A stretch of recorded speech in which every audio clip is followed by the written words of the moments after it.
Boa tarde a todos. Hoje nós vamos abordar um tema importante que é sobre a medida da pressão arterial. Meu nome é Priscila, eu sou professora da PUC Goiás e sou fisioterapeuta. Então vamos lá. Por que é importante realizar a medida da pressão arterial?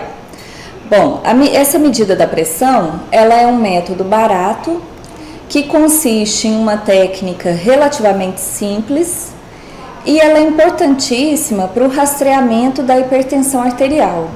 A hipertensão arterial, ela é o principal fator de risco para as doenças cardiovasculares, que é um grupo de doenças que mata e causa grande morbidade no Brasil e em todo o mundo. Então, a partir dessa técnica, é possível identificar que o indivíduo ele está com a pressão alterada para iniciar o tratamento ou as medidas higienodietéticas.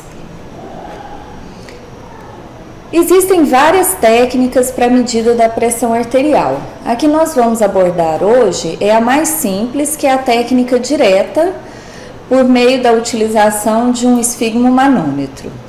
Então, essa técnica direta, ela é a mais simples e de menor custo. Os equipamentos, eles geralmente estão disponíveis na rede de atendimento pública e privada de saúde. Mas nós não devemos esquecer que existem outros instrumentos e outras técnicas de medida da pressão arterial. Qualquer que seja a técnica utilizada, é importante que ela seja utilizada de forma correta e com equipamentos validados. Então, existem diversas outras formas de medir a pressão arterial, que eu vou citar algumas que não serão abordadas nessa aula, mas que a gente pode tratar em uma próxima oportunidade. Por exemplo, a monitorização ambulatorial da pressão arterial, que ela serve, dentre outras coisas, para identificar hipertensão do jaleco branco, efeito de medicamentos. Então, é uma medida que é realizada em casa, né? O paciente vem, coloca o monitor no consultório ou em uma sala de exames, vai para casa, monitora a pressão durante 24 horas. É importante que ela pode verificar também durante as atividades rotineiras e durante o período da noite, identificando o descenso noturno. E no dia seguinte o paciente vai à clínica, consultório, sala de exames para retirar esse aparelho e então verificar as alterações da pressão arterial. Nós temos também a monitorização residencial da pressão arterial, que geralmente é feito com um aparelho automático. O paciente leva para casa ou ele ou uma pessoa treinada faz medidas em intervalos regulares e depois leva as anotações para o médico ou para o profissional de saúde. E uma técnica relativamente nova, que é a medida central da pressão arterial. Aqui na ilustração ela está usando um aparelho que chama Sphygmocor, que ele verifica, através da medida periférica, por meio de cálculos matemáticos, ele identifica tanto a pressão na aorta quanto a pressão periférica. E ele também é capaz de identificar valores de rigidez arterial. Então, ele identifica se os vasos eles estão mais rígidos ou menos rígidos, por meio principalmente de uma medida que chama velocidade de onda de pulso. Então, a gente pode abordar isso em outras oportunidades, que são outras formas de medir a pressão arterial.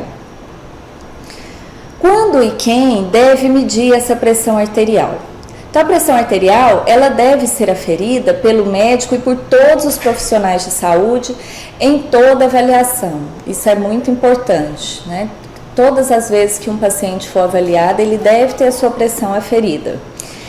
A recomendação é que essa medida seja feita pelo menos a cada 2 anos para adultos com a pressão arterial menor que 120/80 e anualmente para aqueles que tiverem a pressão arterial menor que 140, entretanto maior que 90, que 120/80. Então, se ele tiver nesse intervalo de 120/80 até menor que 140/90, ele deve ver pelo menos anualmente.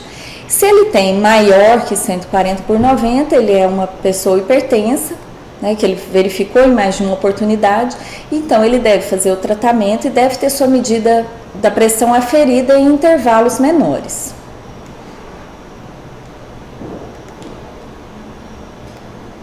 Os aparelhos utilizados para essa medida são chamados de esfigmomanômetros e nós temos diversos modelos também. Nós temos os manuais, os semiautomáticos e os automáticos, que estão sendo bastante utilizados no momento no Brasil. O importante é que esses aparelhos eles sejam validados e calibrados pelo menos anualmente, né, considerando a qualidade, os critérios de classificação e de qualidade do Inmetro.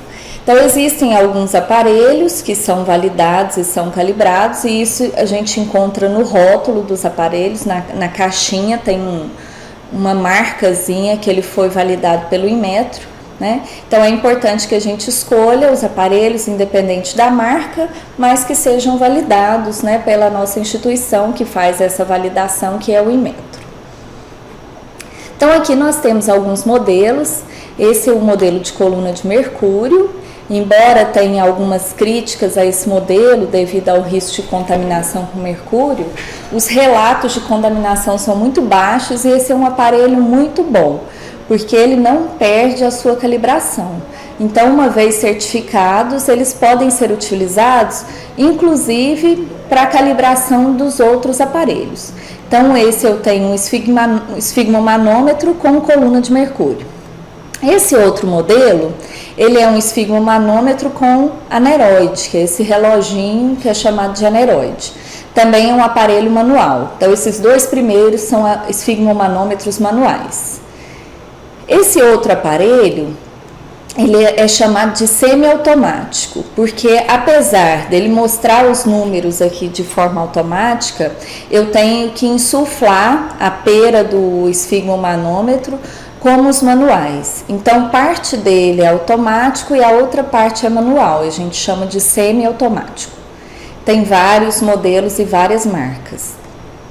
E os automáticos, eu tenho esse aqui, que ele é o de braço, utilizado no braço, que é o que a gente dá preferência, o utilizado no braço, que nós não temos modelos validados para o esfigmomanômetro de pulso automático no Brasil, e esse aqui é o automático de pulso, é muito utilizado pelos próprios pacientes para a medida domiciliar da pressão arterial. Então, o que é recomendado? Que a medida seja realizada no braço. Então, preferencialmente, medir a pressão no braço e usar o manguito de tamanho apropriado. Então, eu não posso utilizar um manguito muito grande para uma pessoa que tem um braço muito fino, porque ele vai me dar uma medida inadequada da pressão arterial, uma medida da pressão mais baixa do que realmente é. Ao mesmo tempo, eu não vou poder usar um manguito de tamanho adulto normal para um obeso, porque aí ele vai me dar valores erroneamente altos nesse caso. Então, existem vários modelos, aqui a gente está vendo de uma marca, que ele tem o de obeso, o de adulto, com 2 modelos de fecho, o de adolescente, o infantil e o neonato.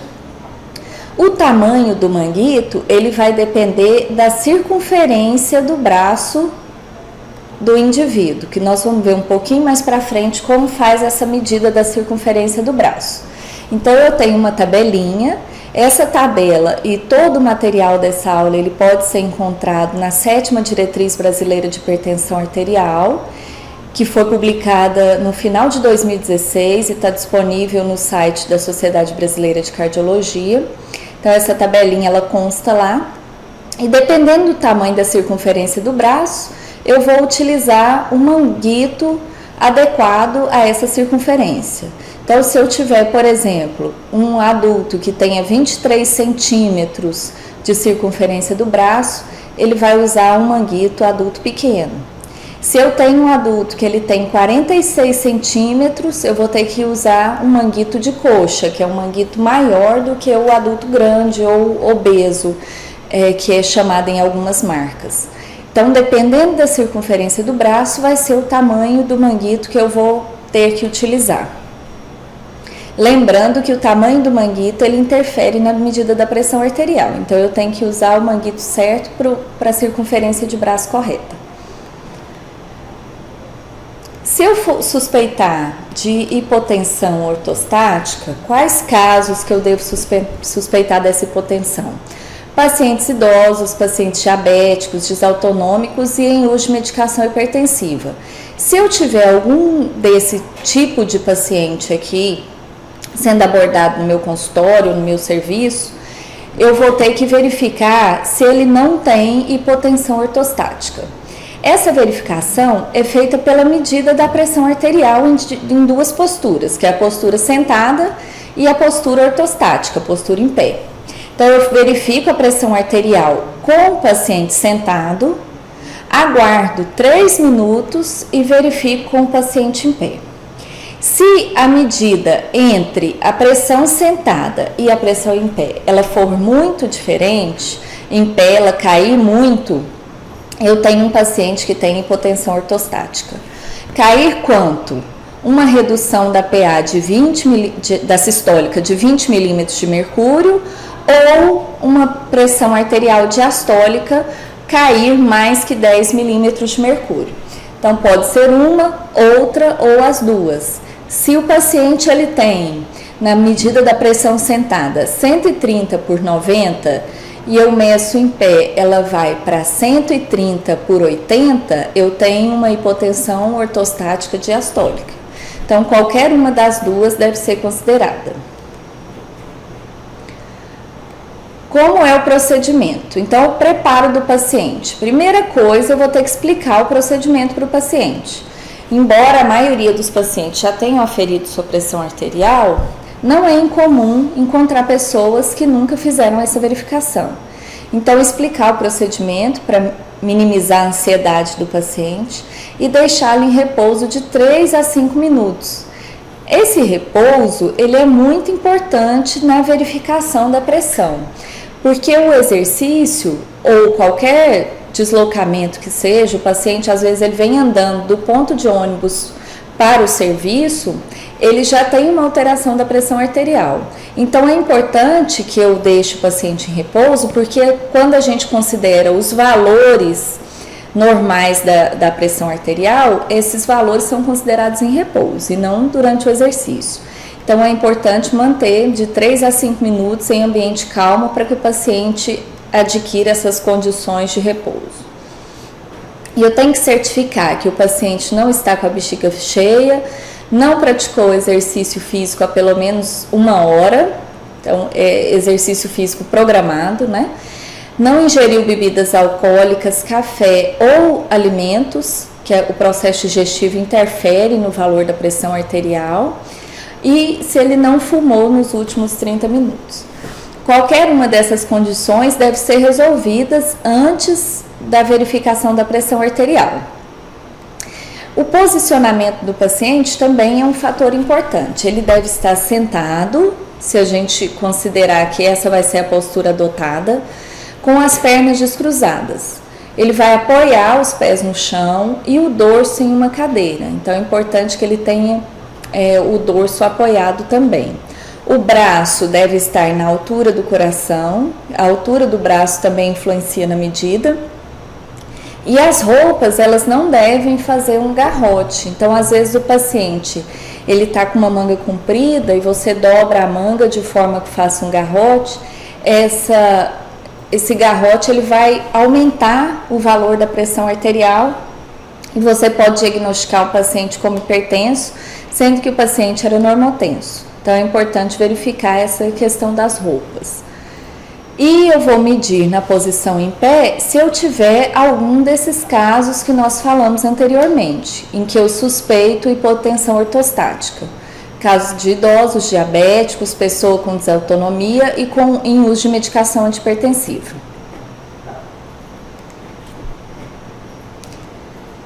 Então, a primeira coisa que nós vamos fazer, caso o paciente esteja verificando pela primeira vez a sua pressão, é determinar a circunferência do braço. Essa verificação é feita considerando o acrômio e o olecrano. Então, eu pego o ponto médio entre o acrômio e o olecrano e vou fazer a medida da circunferência. Medi a circunferência no braço, desse caso aqui deu 23 centímetros. Então, ponto médio entre acrômio e olecrano e faz a verificação da circunferência do braço. No caso que deu 23 centímetros, eu vou ter que utilizar um manguito do tamanho convencional, manguito adulto pequeno. Se eu já conheço a circunferência do braço daquele paciente, eu tenho anotado no meu prontuário, eu não vou precisar fazer essa verificação. Isso aqui é considerando que o paciente veio pela primeira vez. Depois que eu defino qual manguito que ele vai utilizar, eu vou posicionar o manguito. Então, o manguito, ele é o esfigmomanômetro mais a bolsa que fica dentro desse esfigmomanômetro. Então, essa bolsa, ela deve ser posicionada de forma que a metade dela fique na direção da artéria braquial. Então, a gente dobra o manguito, verifica a metade dele e coloca em direção à artéria braquial. Outra questão importante, tem que deixar de 2 a 3 centímetros da fossa antecubital. Então, eu tenho a fossa antecubital aqui, o manguito ele não pode ficar em cima da fossa, ele tem que permitir que eu coloque a campânula do estetoscópio em cima da artéria braquial. Não pode ser erroneamente posicionado, como nesse caso aqui, que a pessoa ela deixou muito próximo da fossa cubital e teve que posicionar a campânula do estetoscópio embaixo do manguito. Isso aqui vai dar ruído e podem dar erros na medida da pressão arterial. Uma forma prática de fazer essa medição, sem utilizar a fita métrica, é colocar de 2 a 3 dedos da fossa cubital ou fossa antecubital. Então, eu coloco 2 a 3 dedos acima e posiciono meu manguito. Então, aqui tem a imagem de um manguito. Dentro desse manguito, eu tenho uma bolsa de borracha, que é onde o ar fica quando eu insuflo o esfigmomanômetro. Então, se eu insuflar aqui e tiver mal posicionado, a medida vai dar incorreta. Então, é importante que a gente verifique onde essa bolsa está posicionada dentro do manguito e posicione a metade em cima da fossa da artéria braquial. E aí eu vou fazer a estimativa da minha pressão sistólica. Para que serve essa estimativa? Então, às vezes, o profissional ele vem, coloca o esfigmomanômetro no braço da pessoa, insufla até 200 milímetros de mercúrio. Geralmente as pessoas fazem assim, insufla até 200. Se esse paciente ele tem uma pressão de 110, você vai estar insuflando desnecessariamente, porque ele vai ter uma pressão muito abaixo daquela que você colocou. Por outro lado, se esse paciente ele tem uma pressão sistólica de 240, você não vai conseguir pegar a pressão sistólica dele, porque você insuflou até 200. Então, para evitar esses erros de pressão sistólica, a gente deve fazer essa estimativa, que ela é feita palpando o pulso radial. Então, eu palpo o pulso radial e vou insuflar lentamente, insuflando por meio da compressão da pera, o meu manguito. Então, eu vou insuflando e percebendo o som. Então, ele está aqui com o estetoscópio, palpando o pulso radial e ele vai insuflar lentamente. Quando a pulsação, ele ouvir que o pulso desapareceu e sentir que esse pulso desapareceu, ele vai marcar o quanto marcou aqui no aneroide. Então, se marcou 120, essa é a minha pressão sistólica estimada. Se o pulso ele foi interrompido com 150, essa é a minha pressão sistólica estimada. Então, eu vou sentir pela palpação do pulso radial e ouvir também o quanto deu essa pressão sistólica. Essa pressão sistólica que é uma estimativa. A partir dessa estimativa da pressão sistólica, eu vou colocar 30 milímetros de mercúrio a mais. para evitar os possíveis erros dessa estimativa. Então, se a pressão ela deu 140, a pressão sistólica estimada, eu vou inflar o meu manguito até obter no aneroide 170 milímetros de mercúrio. Aí eu fiz, no caso desse paciente que tinha 140, eu insuflei até os 170 para garantir que eu ouça o primeiro som, que corresponde à pressão arterial sistólica.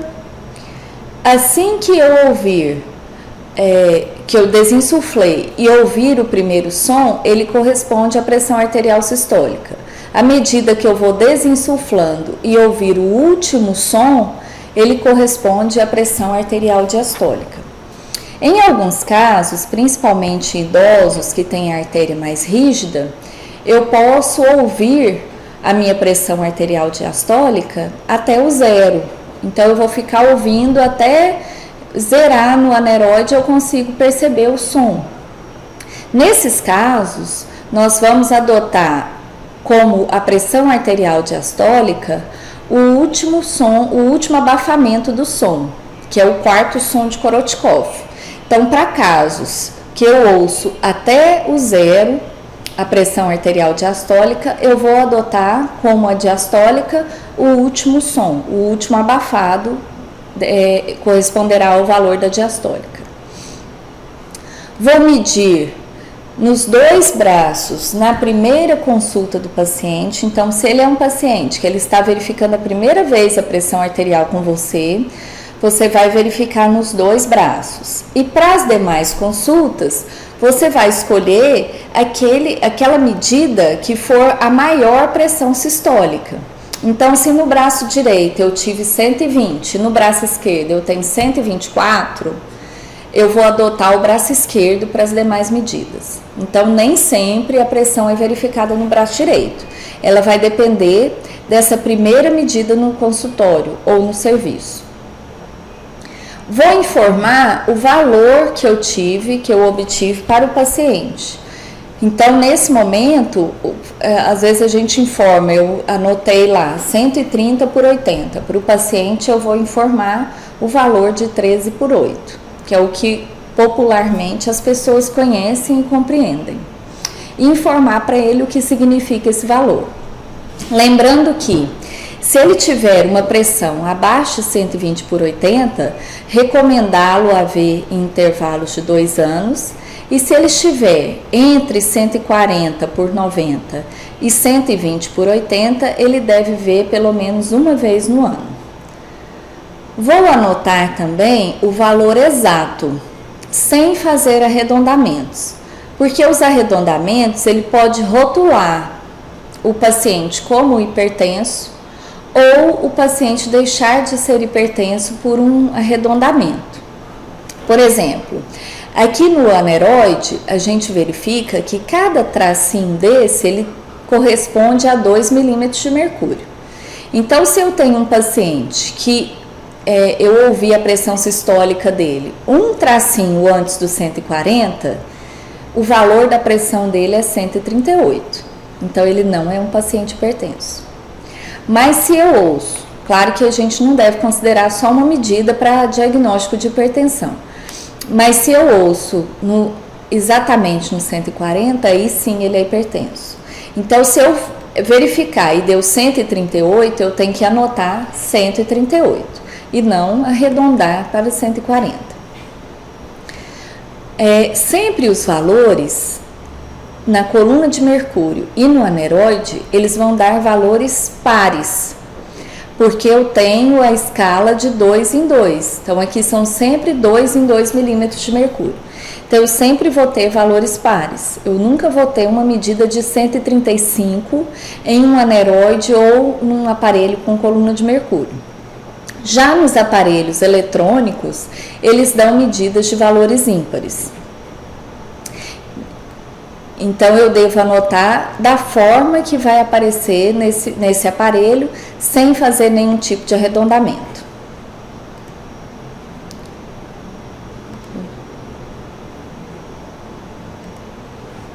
Todas essas informações dessa aula, elas constam, como eu já disse, no documento de verificação da pressão arterial, que é a 7ª diretriz brasileira de hipertensão, que está no site da Sociedade Brasileira de Cardiologia. Quem quiser ter acesso, basta acessar www.cardiol.br e vai ter acesso ao documento em PDF. Então, todas essas informações, elas constam neste documento. Muito obrigada e boa tarde.